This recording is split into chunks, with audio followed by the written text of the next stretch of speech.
Hi folks, my name is Ben, and if you're new to my channel, I'm a wildlife and landscape oil painter, primarily.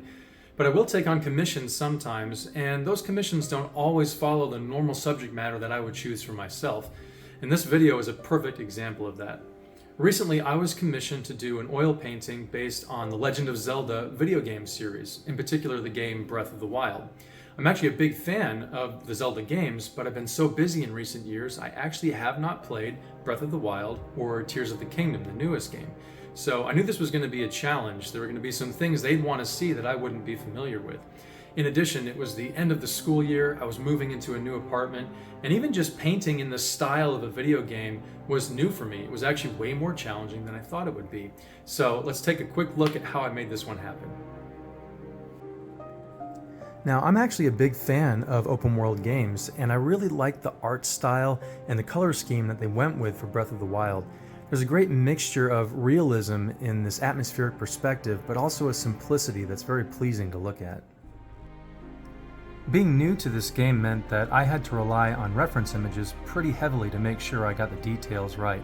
The client also sent me some images marked off with the things that they wanted to see in the final painting. Normally, I would do a series of rough sketches and maybe even a miniature painting before moving on to the final, but we were under a time crunch in this case, so after a few quick sketches, I was onto the canvas. The game world in Breath of the Wild is so vast and full of variety that it really would be easy to overwhelm a composition. So for this painting, it was a challenge to choose what to include and make sure the client was happy, but also make sure that the picture itself didn't get too busy. Now, if you've watched some of my other videos, you'll know that I always work with a tone canvas, and after penciling in the design, I'll move on to what I call a monochromatic underpainting. I'll take a diluted warm color, usually burnt umber, and I'll lay in the values. It's not really about detail, but it really is helpful when I start the final.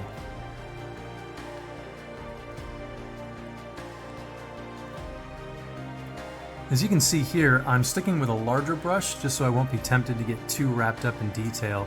It's really just about getting those lights and those darks, and I'll worry about the detail later on.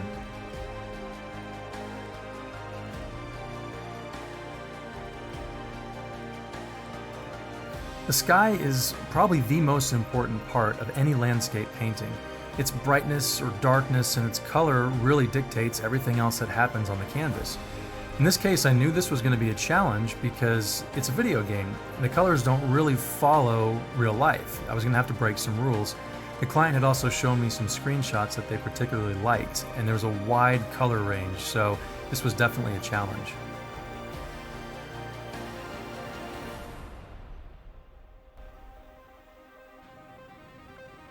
Another thing I like to do when I can is to pre-mix all the colors I think I'll need for a certain area.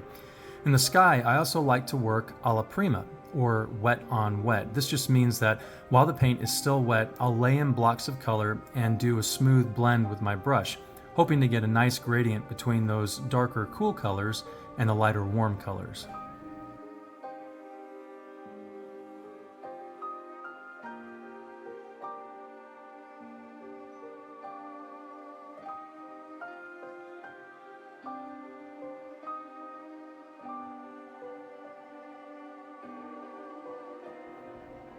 I often talk about how oil painting is all about layering, and this painting is no exception. This first layer of color is going to have very little detail. In some cases, I had to go over areas multiple times before I was happy with the underlying color before I could ever move on to details. Details are usually the very last step in a painting.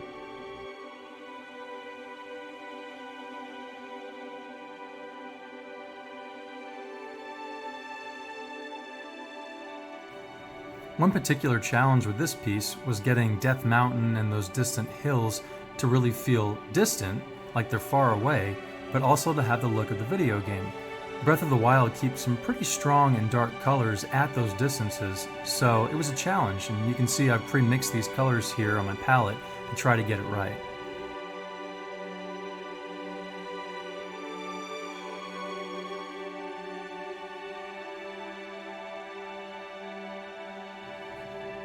Another area that proved pretty challenging was this middle ground valley in the lakes there. I went over this area many times.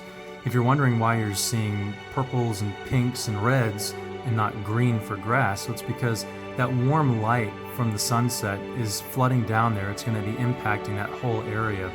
And you can see this in the game quite a bit, but it's a tricky thing to pull off in a painting.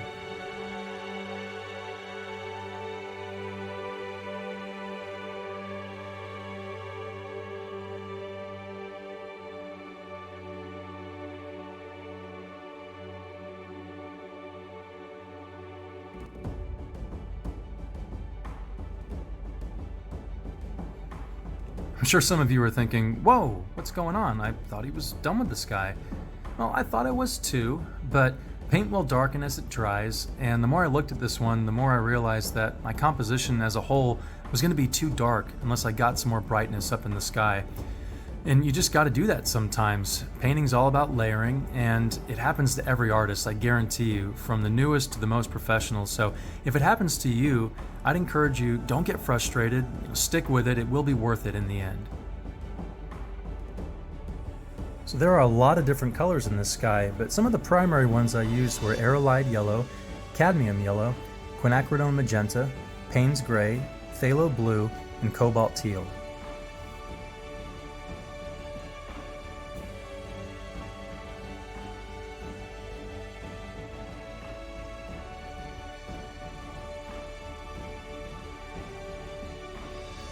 For the sake of time, I'm skipping over a lot of what went into these big thunderhead clouds. Just know that I had to go over them many times, and they were a challenge to try to find a mix between realism and then breaking some rules so that they could also feel like they belong in a video game.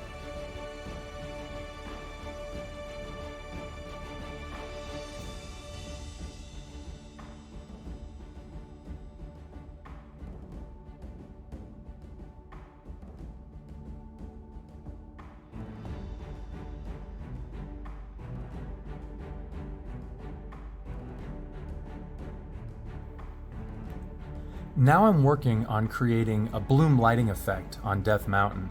Bloom lighting is something that you see in the game quite a bit, and in real life too. Basically, it's a phenomenon where a bright light source will be behind an object, and then some of that light and the color spectrum will appear to bleed out over the surface of that object. It's a technique I've used many times in other paintings, and it can be a great way of creating the illusion of a bright light source like a sun.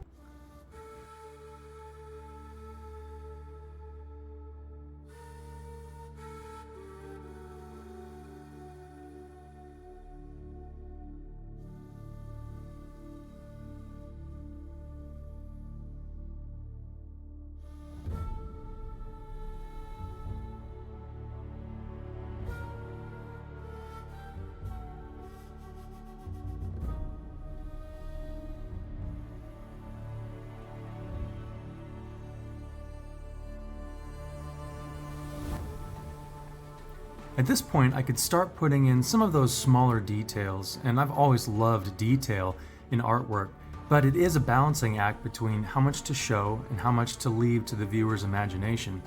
In this composition, there's already so much going on, I had to be careful not to lose that simple art style that you see in the game.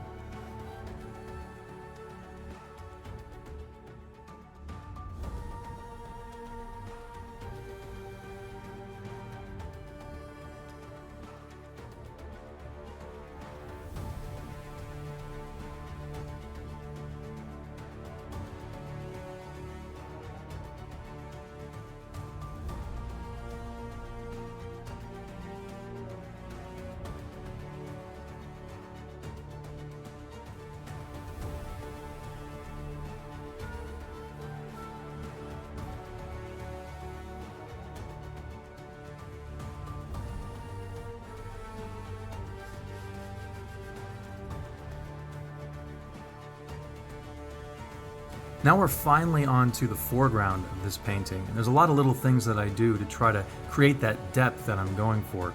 I save my darkest darks and my brightest brights for the foreground. That's where the most detail is going to go. The highlights, the saturation of the color. There's all these things that you can do to bring your foreground closer to the viewer and make the rest of the painting feel like it's receding into the distance.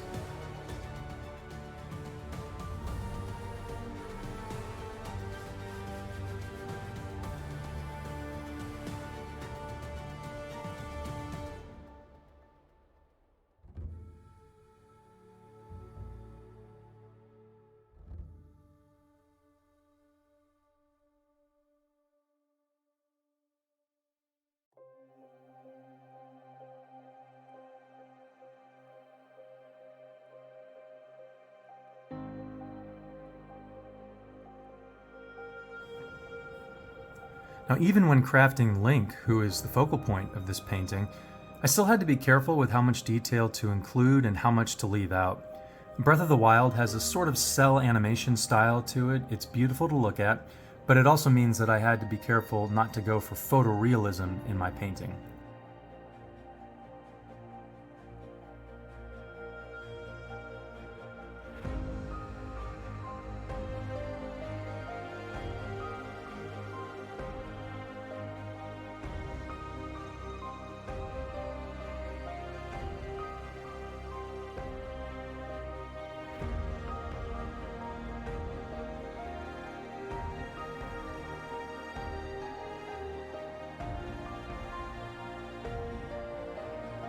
So there were some times that I decided to break away from what the game had done with its design. Fans will probably notice that the map isn't entirely accurate to what's in the game. I had to move some things around to make sure they could be shown. And Link's glider here also is not exactly the same. There's a pattern on the material in the game. But early on I decided I'd like to show some light from the sun kind of glowing through the surface of that material. And in the end, I thought that including that pattern might take away from that effect, so I decided to leave it off. Well, these were just a few of the hundreds of decisions that had to be made to bring this one from a concept sketch through to a finished canvas. I often tell my students that at the core of things, an artist really is a problem solver. And there were a lot of problems to solve on this one. But it was a great challenge. It was a lot of fun to try out something new, a different art style, and a subject matter that I'd never really visited before. At the end of the day, I just hope that fans of the game, and especially my client, will feel that I did justice to the style and the effort that the original artist put in. So that's how I made my first ever Legend of Zelda oil painting. If you enjoyed what you saw, please consider liking the video and subscribing to my channel. It really means a lot. And as always, thank you so much for watching.